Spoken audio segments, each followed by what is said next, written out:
Boop-a-doop-a-doop-boop-boop-boo! You're watching FemVids, and today was the first day of the first Fiji Young Women's Forum. The day proceeded like any other, with the young women starting off by introducing themselves in various capacities through various means. But if you want to see them introduce themselves to you directly, link for that will be down below. First off, the women that came together, the young women that came together, had various levels of experience, worked in various areas, and also had various levels of exposure. Now, exposure is always different to experience. It primarily means that they might have a lot of experience in one area, but may not necessarily have an exposure to the larger women's movement. This even was accounted for by a little bit of a history walk, looking not only at Fiji's political history, as the forums, the Women's Forum 1, 2, 3, and 4, and this forum centered primarily around engaging politically. So while there was a history walk looking at the general sense of the political history of Fiji,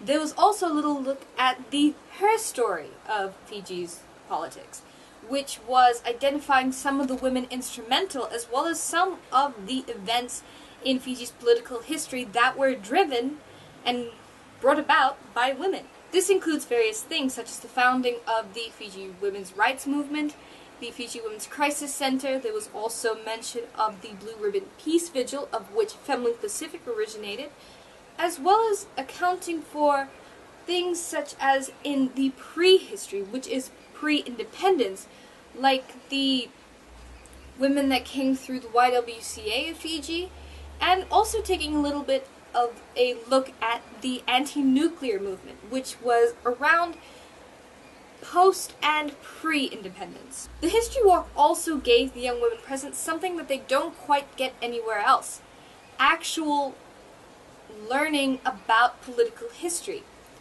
It was noted by the presence of a couple of women who are still in high school that history taught in Fijian high schools, at the very least, are still centered around things like prehistory of Fijians, which are mostly around people like the Lapita people, which were kind of the first people to come to the Pacific. So that was just today, and today is the beginning. While the event does run for 3 days, we'll see what the young women will commit themselves to or look forward to in the outcome statement to be brought about on the third day. But look forward to tomorrow, as the events will be live streamed and videos of young women sharing their issues with you, the lovely viewers, coming through to you throughout the day. So find in the description below links to the Fiji Young Women's Forum's Twitter page, as well as the hashtag information, not to mention where you would probably be able to find the link to the live stream tomorrow, as well as the aforementioned link to the young women's introductions. Thanks so much for watching. This has been another FemVid. I'm Sian Rolls. Dum-dum-dum-dum. Ba-da-ba-da-ba-da-ba-ba-ba-da-ba. Ba-da-ba-da-ba-ba-ba-da-ba. Ba-da-ba-da. Subscribe. Subscribe. Ba-ba-ba-ba-da-da. Da-da-ba-da-ba-da-da-da-da-da. Thank you for watching a FemVid.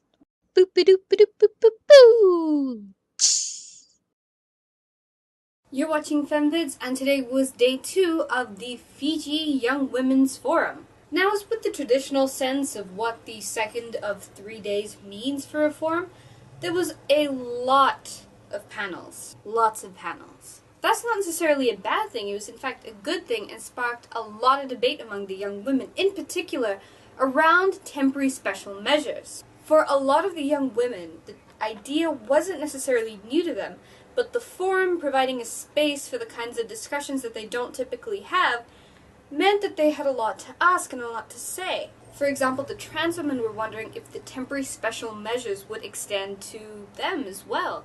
And what would that mean in the larger scale? Would that mean that trying to get temporary special measures as legislation, would that mean that that would be a lot more difficult, thus possibly not even supported by women themselves? Of course, there were other areas explored. This ranged from political parties and current representatives to past representatives, talking about some of the challenges, but also some of the lessons learned, but also talking about the role of the media and the rule of law. And among all of that, the young women found some time to sit or stand with me and share their priorities. Well, priority, that is. If you want to hear and see what the young women had to say, there'll be a link down below to the Fiji Young Women's Forum YouTube channel so that you can see what the young women had to say today as well as yesterday. But thanks so much for watching. The forum wraps up tomorrow. There will be FemVid's coverage, not to mention a whole lot of tweets going out throughout the day. And the outcome statement comes out tomorrow, and that will take both the form of a formal outcome statement as well as a creatives document. So, thanks so much for watching. I'm Sian Rolls. Dum dum dum. Ba-da-ba-da-ba-da-ba-ba-ba-da-ba. Ba-da-ba-da-ba-ba-ba-da-ba. Ba-da-ba-da. Subscribe. Subscribe. Ba-ba-ba-ba-da-da. Da-da-ba-da-ba-da-da-da-da-da. Thank you for watching a FemVid. Boop-a-doop-a-doop-a-doop-boo. You're watching FemVids, and today was the last day of the Fiji Young Women's Forum. While you might know what was happening if you were following the tweets, here's a little bit of what went down. We of course opened with some sharing from some of our sisters from other countries, namely New Zealand and Sri Lanka. This meant the involvement of young women in political systems like political parties and in running for democratically elected positions, but also in a post-conflict situation. There was also the decision of what the young women wanted to prioritize, thus put in their outcomes document. These were, namely, participation, democracy, and the rule of law, the representation of women, including young women, in all decision-making spaces, from local to national level spaces, the inclusion of young women in national budgetary and constitution-making processes, as well as issues surrounding sustainable development, like the environment, sexual and reproductive health and rights. All that aside, the event was wrapped up more or less neatly, and the young women have committed to certain actions to further gender equality, as well as mainstreaming young women into political participation. Thanks so much for watching. This has been another FemVid. You can also find a link in the description for the creative outcomes document. I'll see you next time. Dum dum dum. Ba-da-ba-da-ba-da-ba-ba-ba-da-ba. Ba-da-ba-da-ba-ba-ba-da-ba. Ba-da-ba-da. Subscribe. Subscribe. Ba-ba-ba-ba-da-da. Da-da-ba-da-ba-da-da-da-da-da. Thank you for watching a FemVid.